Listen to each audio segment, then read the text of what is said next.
오직 예수님밖에 없습니다. 오늘 다니엘서 1장 8절에서 9절 말씀을 통해서 포로로 잡혀온 다니엘의 신앙, 이런 말씀으로 전해드리겠습니다. 다니엘이 살던 시기에 나라가 망합니다. 그리고 자기들 그렇게 애착하며 지켜왔던 그 성전도 다 무너졌습니다. 따라서 이제 포로로 잡혀오게 됩니다. 그런데 특별히 다니엘은요, 하나님의 은혜로 포로로 잡혀왔었지만 왕의 총애를 받아요. 왕이 특별히 사랑해 주면서 저에게 특별한 은혜를 베풉니다. 그게 뭐냐 하면 이 나라의 모든 지식을 내가 가르칠게 라고 하는 거죠. 그래서 바벨론의 학문과 언어를 다 가르쳤습니다. 그런데 문제는 뭐냐 하면 다니엘에게 있는 신앙과 조금 충돌되는 것이 이제 일어납니다. 이 왕의 음식을 먹으라는 겁니다. 왕의 음식은 제사를 먼저 왕이 섬기는 신에게 드렸던 음식이었어요. 그러니까 이 다니엘은 이거 먹기가 깨름직한 겁니다. 야, 이거 먹을 수 없는데. 그런데 왕의 호의를 거절하기도 또한 문제입니다. 이런 문제에 닥쳤을 때 다니엘의 신앙은 어떠했는가라는 거죠. 내게 저로의 기회와 저로의 찬스 다 주어졌어요. 지금 왕은 이미 나를 총애하고 있습니다. 그 나라의 최고의 학문과 언어를 가르쳤습니다. 그런데 이 하나를 내가 먹어야 돼 말아야 돼, 여기에 다니엘은 지금 고민이 온 겁니다. 그랬을 때 오늘 다니엘의 신앙을 보겠습니다. 다니엘의 신앙 첫째 보시면 뜻을 정하여 왕의 음식을 거절합니다. 8절 한번 봅니다. 다니엘은 뜻을 정하여 왕의 음식과 그가 마시는 포도주로 자기를 더럽히지 아니하리라 하고 자기를 더럽히지 아니하도록 환관장에게 구하오니. 자, 다니엘이 지금 이것을 거절하는 상황은 어떤 상황 속이냐 하면 포로로 잡혀온 상황입니다. 내가 내 마음대로 무엇을 요구하거나 거절하거나 할 수 있는 상황이 아닙니다. 더욱이 왕의 호의를 베풀었을 때 거절하는 건 쉽지 않아요. 죽음을 초래할 수도 있는 이런 결과입니다. 그런데 다니엘은 여기에서 왕의 호의를 거절하겠다 이 말이죠. 뜻을 정하여서 왕의 음식을 거절한다 이렇게 나옵니다. 거절하는 이유를 보면 뭐라고 나오냐 하면 자기를 더럽힌다라는 겁니다. 왕의 음식이 자기를 더럽힌다라는 겁니다. 왕의 음식은 세상의 것들이죠. 이 세상의 것들이 나를 더럽힌다. 그럼 이 사람이 잡혀왔다는 것은 고난을 의미하잖아요. 고난 속에서도 세상 유혹을 물리쳤습니다. 고난 속에서도 세상 유혹을 물리쳤던 다니엘의 신앙을 볼 수가 있습니다. 고난 없으면서도 세상 유혹을 물리치기 쉽지 않은데 그 고난 속에서도 세상 유혹을 물리칩니다. 요셉에게 있어서는요, 저로의 기회가 옵니다. 어느 날 보디발의 아내가 저를 많이 좋아해요. 만약에 보디발의 아내와 조금만 관계를 가졌다면 이 사람은요, 고난도 없이 그냥 그 가운데 편안하게 살 수가 있어요. 잡혀온 주제에 그런 엄청난 기회를 놓친다? 말도 안 되는 거죠. 그런데 이 사람은요, 거절했던 것처럼 오늘 이 다니엘이 포로로 잡혀왔을 때 거절합니다. 왕의 음식을 거절합니다. 세상 것이 나를 지금 유혹하고 있다, 세상 것이 나를 더럽히고 있다, 이것을 거절한다라는 겁니다. 여러분, 우리가 고난 속에서도 세상 유혹을 물리쳐야 됩니다. 세상 유혹은 우리로 하여금 결코 살리는 게 아닙니다. 사망으로 이끌어 가는 겁니다. 그래서 하나님, 우리가 정말 세상 유혹이 우리 안에 계속 몰려 들어오는데 다니엘은 어떻게 이겼을 수 있을까? 우리는 왜 이렇게 죽어갈까? 이것들을 생각해보면 알리죠. 다니엘의 신앙은 고난 속에서 오직 하나님만 바라봤어요. 우리 안에 그 어떤 일이 있어도 하나님만 바라보여야 됩니다. 하나님만 바라보면 그러면 이 고난 속에서도 세상 유혹을 물리칠 수 있습니다. 그럼 세상 유혹이 우리로 하여금 정말 저가 살리려고 할까, 복을 주려고 할까? 아니잖아요. 필견 우리를 죽음으로 몰고 간다라는 거죠. 죽음으로 몰고 갑니다. 그래서 다니엘은 결과를 알았습니다. 그 결과를 알았기에 이 달콤한 유혹을 이 사람은 물리칠 수 있었습니다. 그래서 이제 다니엘을 보면, 야, 하나님을 향한 이 신앙이 고난 속에서도 물리쳤구나라는 것을 알 수 있어요. 모세도 비슷한 신앙이 나옵니다. 히브리서 11장 24절 보시면 믿음으로 모세는 장성하여 바로의 공주의 아들이라 칭함받기를 거절하고 도리어 하나님의 백성과 함께 고난받기를 잠시 죄악의 낙을 누리는 것보다 더 좋아하고, 이렇게 나옵니다. 바로의 공주의 아들이라 칭함받기를 거절했다라는 겁니다. 아니, 포로로 잡혀온 주제, 자기 어머니로부터 버림받아가지고 결국에 저 강에서 주워온 아이잖아요. 그럼 이 엄청난 은혜로 이 사람은 지금 바로 공에서 살아갑니다. 바로의 공주의 아들이라 지금 이렇게 40년 살아왔는데 그것을 거절하겠다라는 겁니다. 버리겠다라는 겁니다. 왜 그러냐 봤더니 하나님의 백성과 함께 고난받기를 즐겨했다. 그런데 저에게 나타나는 것은 하나님이 우리에게 주실 복을 바라봤기 때문이라는 겁니다. 그래서 이 다니엘과 모세와 요셉과 다 보면 공통점이 있어요. 고난 속에서 세상 유혹을 물리치는구나 라는 거죠. 결과를 보면 드러납니다. 다니엘이 세상 유혹을 물리쳤더니 결국에는 더 높이 올라갔었고요. 욥이 세상 유혹을 물리쳤더니 요셉이 세상 유혹을 물리쳤더니 세상 상상도 할 수 없는 높은 자리로 올라갔습니다. 모세도 마찬가지죠. 애굽에서 주는 이 모든 것들을 물리쳤더니 하나님은 역사상에 없는 그런 위대한 인물로 만들어 주셨습니다. 그러니까 세상 유혹을 물리치는 것은 우리로 하여금 하나님이 더 높이 오르게 하는 하나의 계단일 뿐입니다. 이 엄청난 길을 하나님이 우리에게 열어주시고 기회를 주시는 겁니다. 오늘 여기에서 바벨론이 지금 다니엘에게 주고자 했던 것은 오직 하나예요. 내게 있는 사상을 바꾸겠다, 역사를 바꾸겠다라는 겁니다. 자 보세요. 다니엘에게 뭘 하냐 하면 바벨론의 학문을 가르쳤어요. 그 바벨론의 언어를 가르쳤습니다. 언어와 학문을 가르친다라는 것은 언어가 왜 중요하냐면 이 언어를 가르치는 순간 이 언어로 살게 되다 보면 이제 내가 모국어를 잃어버리게 됩니다. 다 잊어버리게 되는 거죠. 학문을 배웠다라면 바벨론 학문을 다 배우다 보면 이 지식이 차면 내가 살고 있던 그 학문이 잊혀집니다. 그럼 이 사람의 학문은 뭐냐 하면 하나님으로부터 지금까지 배워왔던 율법의 학문을 이 안에서 제거하겠다 이 말이죠. 나아가서 이제 언어를 가르쳤다? 그럼 우리는 말씀을 보는 이 언어 히브리어로 지금까지 살아왔는데 그 나라의 언어를 배워버렸어요. 내 나라의 언어를 잊어버렸습니다. 그럼 당연히 다 없어지는 겁니다. 역사를 바꾸는 겁니다. 여러분 중국이 왜 위험한지 알아요? 모택동이 가장 했던 큰 업적이 뭐냐 하면 언어를 바꾸는 겁니다. 그 번체를 간체로 만드는 겁니다. 그러니까 지금 아이들 보세요. 간체를 쓰는 아이들 번체를 알아보지도 못합니다. 번체 역사가 없어요. 그러니까 자 보세요. 번체로 지금까지 기록되었던 이 역사를 간체로 배운 아이들 그 역사책을 알 수 있습니까? 못 보는 거죠. 그럼 역사를 자기 마음대로 바꿔도 누구 압니까? 알 수가 없다는. 그래서 이게 언어를 바꾸는 게, 언어를 주입시켜주는 게 이렇게 위험한 겁니다. 세상의 언어를 우리 안에 자꾸 주입시키다 보면 하나님을 향한 이 언어가 무너지게 됩니다. 그럼 어느 순간에 그 세상의 언어가 내 안에는 진리가 되는 겁니다. 그러니까 요즘 보세요. 중국의 역사를 바꿨는지 안 바꿨는지 누구 알아요? 자기네들 보는 건 다 간체로 봅니다. 번째 볼 수나 있습니까? 그런 책도 없습니다. 점점 가면 없어집니다. 그러니까 이제 역사의 기록들을 조금씩 남겨진 거 중국이 남겨둡니까? 없애버리지 그런 건. 그러니까 간자체로만 보는 이 사람들 번체를 하나도 못 읽습니다. 지금 아이들 읽는 줄 알아요? 못 읽습니다. 우리 세대만 해도 그래도 번체는 조금씩 읽었어요. 못 읽습니다. 간단한 것만 읽지. 그런데 이렇게 하다 보면 역사를 모르게 되어 있어요. 언어를 가르친다는 게 이렇게 위험합니다. 세상의 언어가 다 들어와 버렸어요. 그러니까 이 다니엘은 여기에서 그 언어를 놀랍게도 거절합니다. 배웠었잖아요. 그런데 왕이 주는 음식을 거절하면서 내가 하나님으로부터 받던 이 은혜는, 이 언어는 끝까지 지켜가야 되겠다. 그래서 이스라엘이 위대한 게 뭐냐면 2000년 흩어져 살아가면서 언어를 잃어버리지 않은 겁니다. 이게 가장 위대한 거는 언어를 잃어버리지 않아, 역사를 잃어버리지 않은 거죠.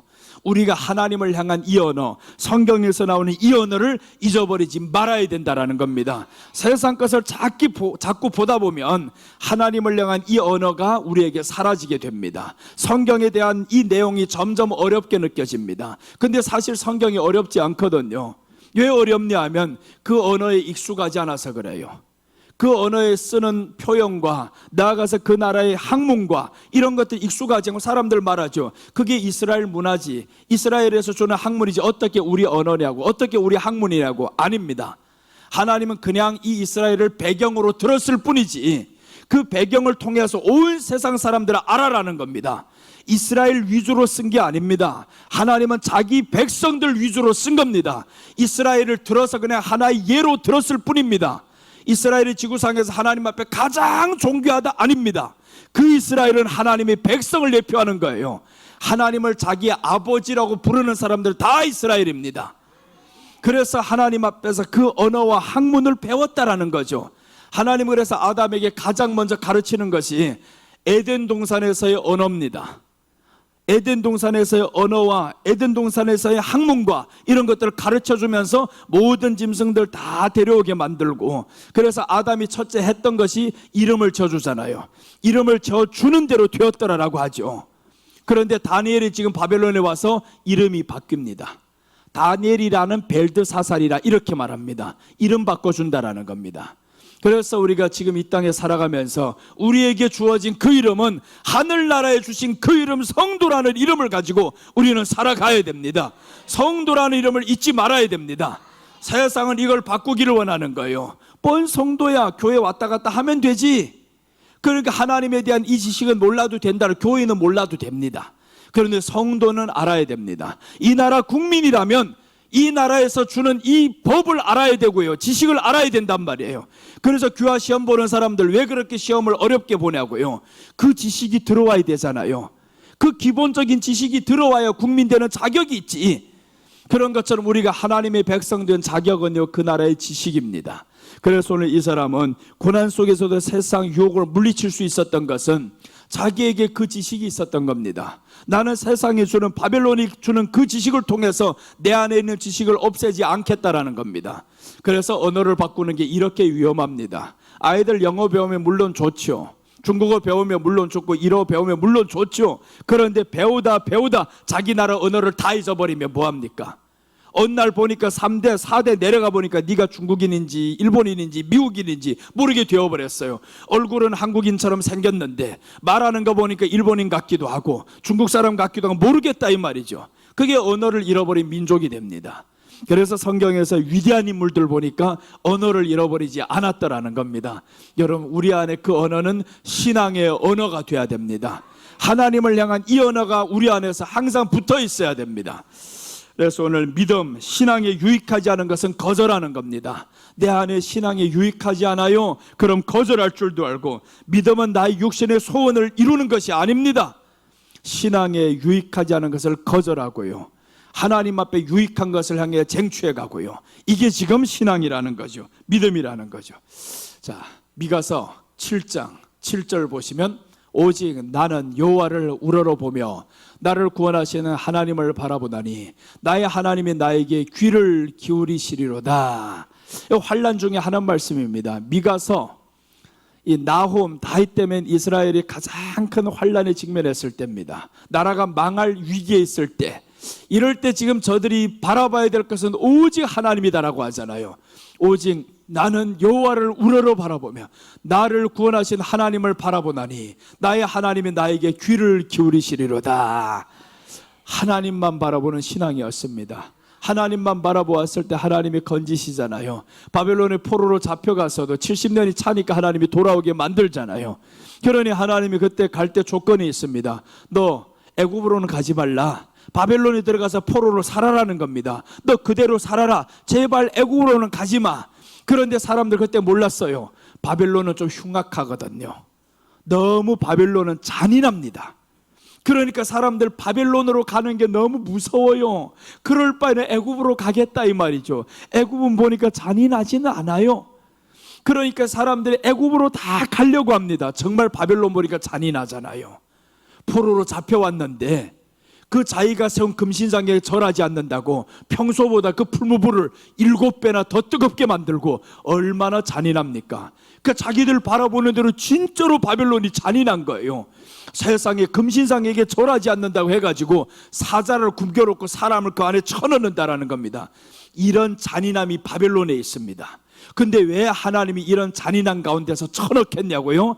잔인한 사람들을 통해서 하나님이 바꾸잖아요. 그 풀무불 속에서 나오는 모습을 보면서 그때 법령으로 정해줍니다. 바벨론의 왕이, 이 왕이 말합니다. 이 이스라엘 사람들, 다니엘이 섬기는 이 하나님을 모든 사람들이 이제 섬겨야 된다. 이렇게 법으로 정해준다라는 겁니다. 그러니 사람들이 이제는 세상에 그 바벨론 왕이 세운 그 금신상에게 절하던 사람들이 다 하나님을 섬기게 됩니다. 그러니 하나님이 고난 속에 집어넣어도요, 우리는 다른 세상으로 갈 필요가 없습니다. 고난이 올라면 오라, 나는 그 안에서 당하리라. 그래서 고난 속에서 당하다 보면, 우리 주님만 의지하다 보면 하나님이 놀랍게 건지십니다. 오늘 그래서 하나님이 나에게 귀를 기울이시리로다 라고 말씀합니다. 그래서 고난에서 건질 수 있는 유일한 분은 하나님이십니다. 마태복음 4장 4절, 우리 잘 아는 말씀입니다. 예수께서 대답하여 이르시되 기록되었으되 사람이 떡으로만 살 것이 아니요 하나님의 입으로부터 나오는 모든 말씀으로 살 것이니라 하였느니라. 이게 40일 금식한 사람에게 찾아와 사는 유혹입니다. 돌을 들어서 떡을 만들라. 그러니까 40일 배가 고프다 보면 사람들은 뭐를 봐도 다 먹는 것처럼 보입니다. 돈에 굶주린 사람 보면요, 그냥 돈처럼 다 보입니다. 모든 게 다 돈처럼 보여지고. 그러니까 이 마귀가 와가지고 하는 첫 번째 유혹이 돈의 유혹이었어요. 너 지금 굶주렸지? 너 지금 이거 먹고 싶지? 그러니까 돌을 들어서 떡을 만들라. 그러니 우리 주님은 한 방에 거절하잖아요. 아니다, 사람이 떡으로만 사는 게 아니야, 하나님의 입에서 나오는 모든 말씀으로 산다, 이렇게 말씀을 했어요. 여러분, 우리가 굶주릴 때, 고난이 올 때 이 고백을 해야 됩니다. 돈으로만 사는 게 아니야, 먹는 거로만 사는 게 아니야, 하나님의 입으로 나오는 말씀으로 사는 것이야. 내가 말씀을 붙잡고 있으면 언젠가는 하나님이 돈도 채우실 것이고요, 먹을 것도 채우실 것이야. 그래서 우리에게 가장 응답이 이루어지기 그 전에는요, 가장 어둡습니다. 정말 극도로 환란이 있는 것 같아요. 그런데 그 시기가 딱 지나가면 새벽이 다가오잖아요. 정말 금방 다가옵니다. 그러니까 내게 가장 고난의 길이 지금 가장 깊은 터널이 왔다 싶으면 이제는 끝날 때가 왔다라는 겁니다. 그때 주님을 더 의지해야 됩니다. 의지도 안 한 채 그 가운데 자빠져 있으면서 주여 내가 나갈 줄 믿습니다 하면 안 되잖아요. 그러니까 하나님 앞에서 고난 가운데 있으면서 주여 내가 주님만 더 바라봅니다. 주님만 바라보면 고난이 고난처럼 보이지 않는 겁니다. 자꾸 고난이 고난처럼 보이는 것은 주님 바라보지 않아서 그래요. 그래서 우리가 주님 바라보면서 오늘 사람이 사는 것은 돈으로만 사는 게 아니야, 떡으로만 사는 게 아니야, 하나님의 입으로 나오는 모든 말씀으로 살아, 이렇게 우리 스스로 고백하며 살아갑시다. 돈이 필요합니다. 맞죠? 알아요. 다 알아요. 하나님도 알죠. 그러니 하나님이 말씀하잖아요. 돈도 내 것이요 금도 내 것이라. 돈 없는 자, 물 없는 자 다 내게로 와서 그냥 마시라는 겁니다. 다 내게로 와서 마셔라. 그래서 마시는데 뭐로 마셔? 우리는 하나님의 말씀의 물을 마시면 됩니다. 그 말씀의 물을 마시면 우리 안에는 돈을 버는 지혜가 들어올 것이고요, 보이게 된다라는 겁니다. 내가 아무리 돈을 쫓아가 봐야 하나님이 열어주지 않으면 끝납니다. 그러니까 하나님께서 돈을 벌 수 있는 지혜도 주셔야 되고요, 건강을 얻을 수 있는 힘도 하나님이 주셔야 되고요. 그래서 우리가 하나님께서 주시는 그 은혜로 살아간다라는 겁니다. 포로로 잡혀온 다니엘의 신앙은 고난 속에서도 세상 유혹 물리치는 신앙이었습니다. 포로로 잡혀온 다니엘의 신앙 둘째입니다. 더럽히지 아니하도록 환관장에게 구합니다. 8절입니다. 다니엘은 뜻을 정하여 왕의 음식과 그가 마시는 포도주로 자기를 더럽히지 아니하리라 하고 자기를 더럽히지 아니하도록 환관장에게 구하니. 자 보세요, 더럽히지 아니하리라 하고 뜻을 정했어요. 여긴 기도죠. 기도를 지금 하는 겁니다. 하나님 나 더럽히지 말아야 되겠어요, 이렇게 기도하고 결단했는데 이제는 그 결단한 것을 어떻게 하냐면 행동으로 옮기는 겁니다. 그래서 환관장에게 구한다라고 말씀했죠. 기도만 하고 있는 것이 아니라 목숨 걸고 신앙을 밝혔습니다. 기도한 것을 행동으로 옮기는 신앙임을 의미합니다. 우리가 기도는 할 수 있습니다. 그런데 행동으로 옮기기는 쉽지 않아요. 그래서 우리 안에 정말 기도만 하고 있는 것이 아니라 행동으로 옮기는 신앙이 되게 하옵소서. 이게 오늘 다니엘이 주는 교훈입니다. 자기를 더럽히지 아니하리라. 분명히 이게 들어오면 더럽히는 거야. 기도만 하고 있으면 안 됩니다. 기도하고 행동으로 옮겼습니다. 환관장이가 찾아가서 말하면 환관장이 들어줄 것 같아요. 이놈이 미쳤나? 내가 그것을 들어주는 순간 내가 죽어. 그러니까 황 과장이 들어줄 수 없는 상황입니다. 그러나 기도를 했어요. 나를 더럽히지 아니하리라 기도를 했으면 이제는 말할 수 있는 사람은 황 관장밖에 없어요. 그러니까 황 관장에게 오늘 구했다라는 거죠. 행동으로 옮겼습니다. 예수님도 그렇게 하잖아요. 기도합니다. 하나님, 이 잔을 내게서 옮기시옵소서. 그런데 하나님의 말씀 없으니까 아니면 아버지의 원대로 하기를 원합니다 라고 했는데 이렇게 3번이 기도가 반복이 됩니다. 옮기시옵소서, 원대로 하기를 원합니다. 기도가 딱 끝났더니 성경은 말씀합니다. 저들이 예수를 잡으러 왔더라. 잡혀갑니다. 기도가 끝나고 예수님은 잡혀갔어요. 기도가 끝나고 숨은 게 아니었잖아요. 잡혀갔습니다. 그러니까 행동으로 옮기는 겁니다. 이제 십자가를 지겠다라고 주님이 기도를 했어요. 지겠다고 했는데 마침 보니까 잡으러 왔습니다. 잡혀갑니다. 예수님은 말씀하죠. 사람들이 말합니다. 아니 예수님 저 천군과 천사를 둘러서 저희들을 다 쳐버릴 수도 있잖아요. 저들을 멸할 수 있잖아요. 그러니까 주님이 내가 12영 더 되는 천군 천사들을 불러서 올 수도 있다. 그런데 안 한다라는 거죠. 내가 가야 할 길은 십자가의 길이야. 그러니까 우리 주님은 그 십자가의 길을 갔어요. 피하지 않았습니다. 기도만 하고 피하지 않았어요. 오늘날 우리가 기도만 하고 가만히 있으면 아무런 역사가 일어나지 않아요. 그래서 기도하고 이 사람은 행동으로 옮겼습니다. 옮기면 어떻게 되냐? 예수님을 보면 알 수가 있어요. 옮겼는데 이게 바로 역사가 일어나는 게 아니었어요. 마태복음 27장 49절 보면 예수님이 이제 사람들에게 잡혀갑니다. 십자가에 못 박힙니다.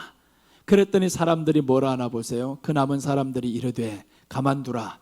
엘리야가 와서 그를 구원하나 보자 하더라. 예수께서 다시 크게 소리 지르시고 영혼이 떠나시니라. 엘리야가 와서 구원하나 보자 하고 예수님을 조롱합니다. 또 이전에도 말씀하죠. 네가 만일 하나님의 아들이어든 내려와라. 이렇게 말씀합니다. 조롱하는 이 모든 것을 예수님은 다 견뎠습니다. 우리 신앙의 길로 가다 보면 사람들이 조롱할 수가 있습니다. 그 조롱을 견디기가 어렵다는 거예요. 사람들 남들이 조롱하고 비난하고 그럼 그게 그렇게 아픈 겁니다. 근데 예수님은 조롱하든 말든 내가 갈 길은 영혼이 떠나는 거다. 우리 주님 앞에서 십자가를 지고 하나님 앞에 십자가를 지고 나는 죽는 것이다. 우리 주님이 그렇게 이겨나갔습니다. 그래서 주님께서는 끝까지 그 길을 갔습니다. 여러분 우리가 기도한 대로 행동으로 옮기는 신앙이 되어야 합니다. 누가복음 18장 18절입니다. 어떤 관리가 물어 이르되 선한 선생님이여 내가 무엇을 하여야 영생을 얻으리까? 네가 계명을 안 하니 간음하지 말라, 살인하지 말라, 도둑질하지 말라, 거짓 증언하지 말라, 네 부모를 공경하라 하였느니라. 여짜오되 이것은 내가 어려서부터 다 지켰나이다. 자 보세요. 여기에서 이 관리는 지금 어떠한 믿음이냐면 주님 앞에 영생을 위해서 왔습니다. 그런데 주님이 네 계명을 지켰냐라고 물어보는 겁니다. 그러니 이 청년이 뭐라고 말하냐면 이 관리가 그것은 내가 어려서부터 지켰다라는 겁니다. 어려서부터 지켰다라는 겁니다. 그럼 어려서부터 지켰다라는 것은 어떤 사람이냐 하면 믿음 있는 사람, 율법을 지킨 사람입니다. 대단한 사람이죠. 믿음이 없는 게 아니었습니다. 율법을 안 지킨 게 아니었습니다. 지켰습니다. 그런데 이 사람에게 한 가지 부족한 게 있습니다. 주님이 말씀합니다. 내가 네게 말하노니 네게 있는 재물을 가난한 자들에게 팔아주고 그리고 와서 나를 쫓으라 라고 말씀을 했어요. 그랬더니 이 사람은 근심하며 가니라 라고 합니다. 지켰습니다. 믿음으로 이제 살았죠. 내가 어릴 때부터 이 모든 것을 지켰었고요. 믿었었고요. 그런데 우리 주님은 한 가지 부족한 것이 있다라는 겁니다. 네가 행동으로 옮겨야 될 것이 있어. 율법을 이렇게 지켰으면 이전에 행하라는 겁니다. 그래서 이 모든 재산을 팔아가지고 가난한 사람들에게 주고 그리고 나를 따르라는데 이 사람은 못하는 겁니다. 그러니까 기도만 했었지 이 사람은 믿음으로만 산다고만 했었지 그런데 행동으로는 옮기지 못했습니다. 여러분 우리 안에 그런 믿음일 수가 있어요. 나는 믿기는 하는데 행동으로는 못 옮기겠어요. 나는 주님 믿고는 싶은데 지금까지 믿으면서 살아왔는데 행동으로는 못하겠다 이 말입니다. 그게 오늘 부자 관리였습니다. 이 관리가 행동으로는 옮기지 못했어요. 그런데 다니엘은 목숨 걸고 행동으로 옮깁니다. 나를 더럽히지 아니하리라 하고 황관장에게 구했다. 이제 행동으로 옮겼죠. 그 행동은 기도의 결과입니다. 기도 없이 행동으로 또한 옮길 수도 없어요. 기도하고 우리는 행동으로 옮겨야 됩니다. 그래서 부자는 보세요. 율법도 지켰는데 행동으로 못 이기잖아요. 옮기지 못합니다. 그러니까 행동으로 옮기는 게 중요합니다. 교회 나간다 하면 행동으로 옮기는 겁니다. 와서 마음에 감동이 왔으면 행동으로 옮기는 겁니다. 그렇게 했을 때 우리 안에 역사가 일어납니다. 마태복음 2장 44절, 마태복음 아니라 사도행전입니다. 사도행전 2장 44절 45절부터 보시면 믿는 사람이 다 함께 있어 모든 물건을 서로 통용하고, 자 이제 보세요. 관리가 못했던 것을 이 사람들은 어떻게 합니까? 행동으로 옮기잖아요. 통용합니다. 또 재산과 소유를 팔아 각 사람의 필요를 따라 나눠주며 날마다 마음을 같이하여 성전에 모이기를 힘쓰고 집에서 떡을 떼며 기쁨과 순전한 마음으로 음식을 먹고, 행동으로 옮겼잖아요. 기도만 하고 있는 게 아닙니다. 말씀만 받고 있는 게 아니었습니다. 저희들은 행동으로 옮겼습니다. 물건을 서로 통용합니다. 여러분, 내 컵으로 누구 물 하나 마셨다고요? 막 짜증내는 사람들이 있어요. 오늘 물건을 서로 통용하고 라고 했잖아요. 물건을 서로 통용하고, 자기 것을 자기 것으로 여기지 않았습니다. 이렇게 우리 안에 정말 넓은 마음을 가져야 하는데, 또 재산과 소유를 팔아 각 사람의 필요를 따라서 나눠줍니다. 이게 얼마나 멋있는 사람들이었어요. 기도만 하고 있는 게 아니라 행동으로 옮겼습니다. 그런데 관리는 못하잖아요. 이 부자 청년인가? 이 사람은 못합니다. 행동으로 옮기라고 하는데 율법을 지켰어? 믿음은 있어? 행동으로 못 녹이겠다는 겁니다. 그런데 믿음이 들어간 이 사람들에게는 행동으로 옮겼습니다. 서로 물건을 통용하고요, 재산을 나눠주고요, 이렇게 각 사람의 필요를 따라서 나눠줍니다. 우리 지난 주간에 외워야 될 말씀이 있습니다. 빌립보서 2장 3절에서 4절까지 보면 아무든지, 나부터 생각이 안 되네. 큰일 났어요. 무엇이든지 다툼이나 허용으로 하지 말고 오직 겸손한 마음으로 자기보다 남을 낮게 여기며, 또한 자기 일을 돌아볼 뿐더러 각각 다른 사람들의 일을 돌보아 나의 기쁨을 충만하게 하라. 자기 일을 돌아볼 뿐더러 또한 다른 사람들의 일을 돌보라 라고 했잖아요. 자기 일을 돌봐야 됩니다. 그리고 남의 일을 돌봐야 됩니다. 그 남의 일을 돌보자면 어떻게 해야 되겠어요? 내게 있는 것을 나눠야지. 내게 있는 것을 나눌 수 있는 힘이 있어야지. 그러니까 자기 것을 먼저 돌보라는 겁니다. 내 것도 없으면서 남의 것을 어떻게 돌봅니까? 그것은 남의 것을 탐낼 수밖에 없어요. 그러니까 내가 하고 있는 이 일에서 최선을 다한 사람이 남의 것을 돌볼 수가 있어요. 내 것을 안 하는 사람들은 남이 손에 있는 것만 쳐다봅니다. 남이 손에 떡이 언제 내게 올까? 이것만 쳐다보는 겁니다. 성경은 그렇게 말씀하지 않잖아요. 자기보다 남을 낮게 여기는 것이 맞다. 그러나 이제 해야 될 것이 있는데 각각 자기 일을 돌보아 라고 했어요. 내 일을 먼저 돌보아야 다른 사람들이 일을 돌본다라는 겁니다. 그러니까 우리는 남의 손에 떡을 욕심내는 것이 아니라 내게 있는 떡을 나눠주자라는 겁니다. 나눠줄 수 있는 떡이 또한 있어야 됩니다. 나눠주려고 했을 때 나눠줄 게 없어. 이거 그럼 뭐로 나눠줄게요? 줄 게 없으면 남의 손에 떡만 쳐다보고 있는 거예요. 그럼 그 사람이 떡 안 준다고 욕하겠지. 믿는다는 것들 다 저래 이런단 말이에요. 그렇게 하지 말아야 됩니다. 믿는 사람들이 그래가 아니라 우리 안에 내 일을 돌보아서 내 손에 떡이 2개 있어야 됩니다. 이 떡이 2개 있으면 하나를 나눠줄 수 있는 사람이 돼야지. 그러니까 내가 나를 돌보자라는 겁니다. 나도 돌보지 않은 채 살아가면 안 됩니다. 그래서 우리가 나를 위해서 너무 많이 허랑방탕하지 말아야 됩니다. 탕자가 돌아왔을 때 보세요. 남을 돌보지 못하잖아요. 자기가 그렇게 많은 것을 가졌을 때 남을 돌보면서 살았으면요, 언제 돼지 쥐어미를 먹었을 때 남들이 너를 쳐다보지 않았겠냐고요. 그 가진 재물을 가지고 남들을 돌보면서 살았으면, 흉년이 왔을 때 허랑방탕이 아니라 다 나눠주면서 살았으면, 그럼 이 사람은 나가서라도 아버지의 마음을 전하면서 살았을 거예요. 그런데 당자는 그렇지 않아서 자기만을 위해서 허랑방탕하게, 나만을 위해서 쓰는 것은 아깝지 않아요. 남에게 주는 것은 왜 그렇게 아까운가? 그러니까 내 손에 떡은 그냥 내 것만을 위해서 살아갑니다. 이렇게 하면 이제 믿음으로 살 수가 없습니다. 행동으로 옮길 수가 없어요. 오늘 이 사도행전에 나오는 초대교회 사람들은 다 행동으로 옮겼습니다. 기도한 것을 행동으로 옮기는 신앙이었습니다.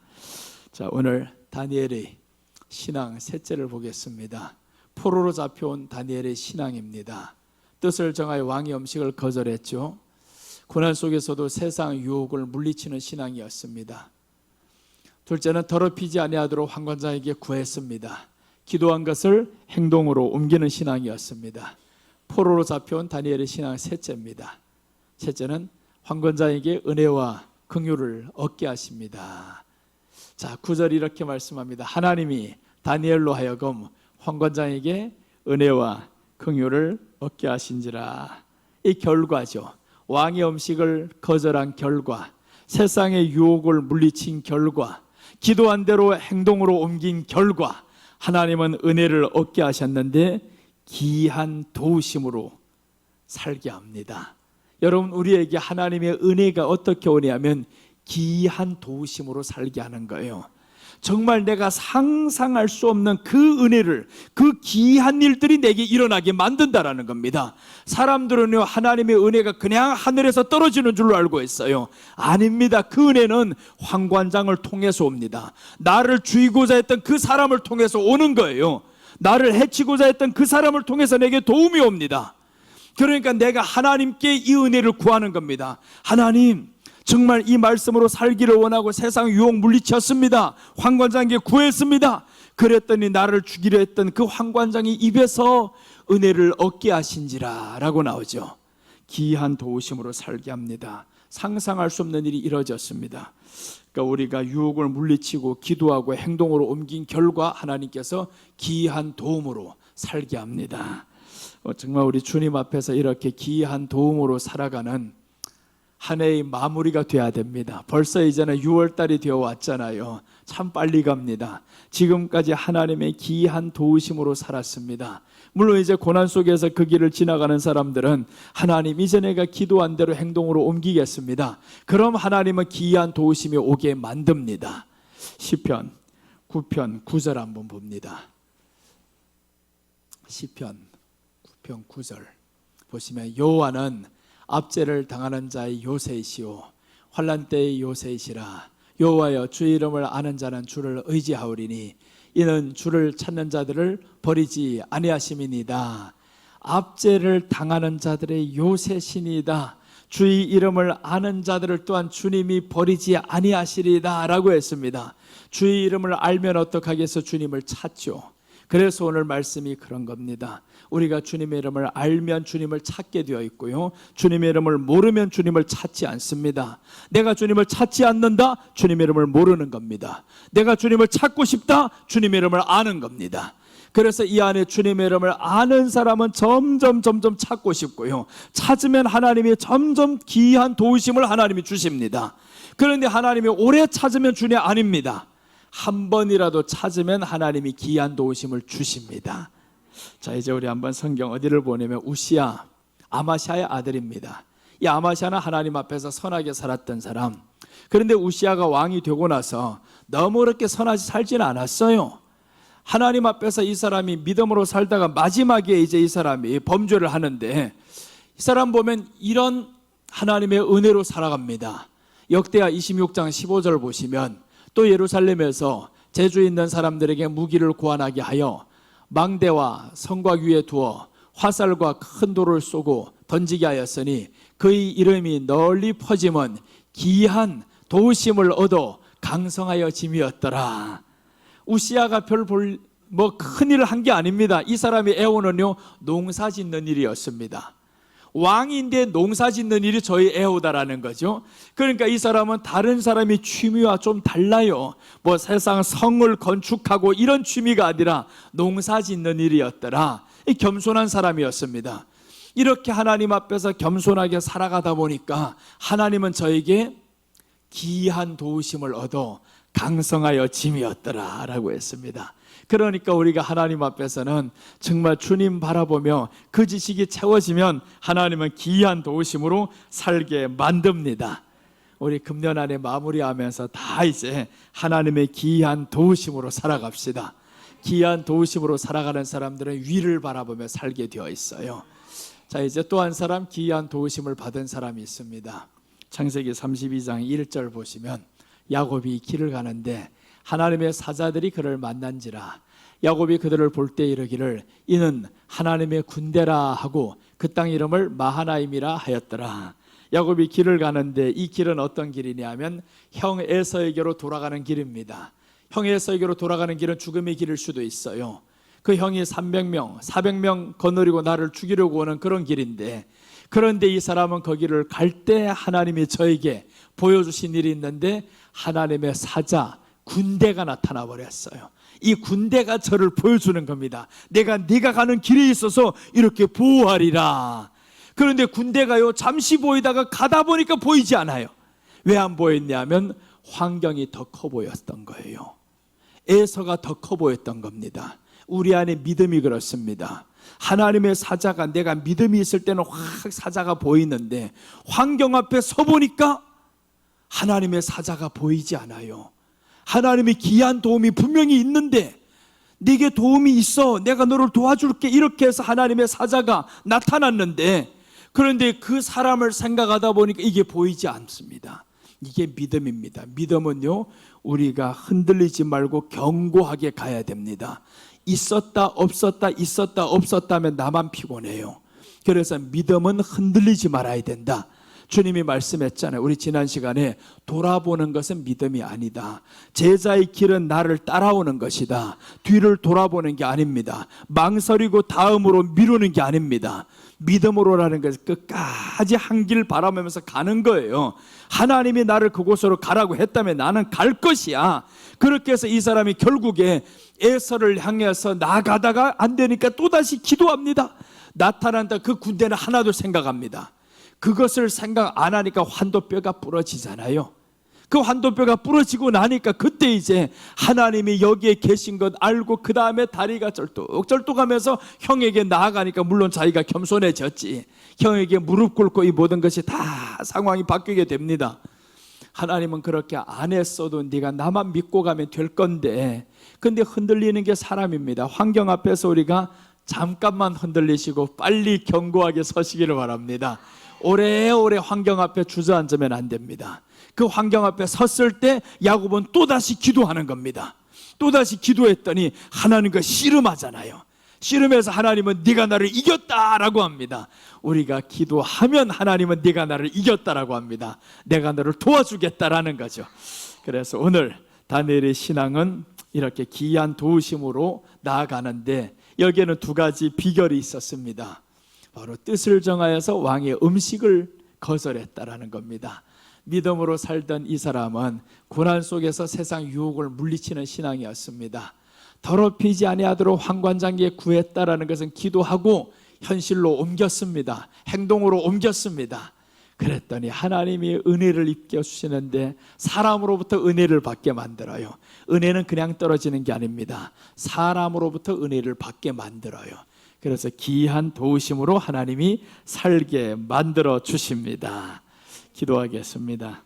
하나님 아버지, 포로로 잡혀온 다니엘, 그 상황에서 고난 속에서도 저는 왕이 주는 음식을 거절할 수 있는 믿음이 있었습니다. 거절했던 그것을 또한 삶에서 옮기고자 했습니다. 환관장에게 구했을 때 위험이 있고 죽음을 향한 공포가 있지만, 그러나 저는 우리 주님을 향한 그 말씀 때문에 이 모든 것을 행동으로 옮겼을 때 하나님은 오히려 환관장을 통해서 은혜를 얻게 하셨습니다. 기이한 도우심으로 살게 하셨습니다. 우리가 이 땅에 살아가면서 고난이 있을 때, 환난이 있을 때, 아픔이 있을 때 주님 앞에 기도하며 나아가는 자들을 되게 하여 주시옵시고, 세상 유혹에 넘어지는 것이 아니라 물리치며 또한 기도하며 행동으로 옮기는 자들 되게 하여 주옵소서. 나아가서 하나님의 기이한 도우심을 이렇게 주셨던 하나님, 다니엘에게 임했던 그 은혜는 오늘날 우리에게도 똑같이 임하시는 하나님이심을 우리는 압니다. 하나님을 알고자 하는 이 갈망이 우리 안에 넘쳐나게 하여 주옵소서. 오늘도 지켜주신 하나님께 감사드리며 예수님의 이름으로 기도드립니다. 아멘.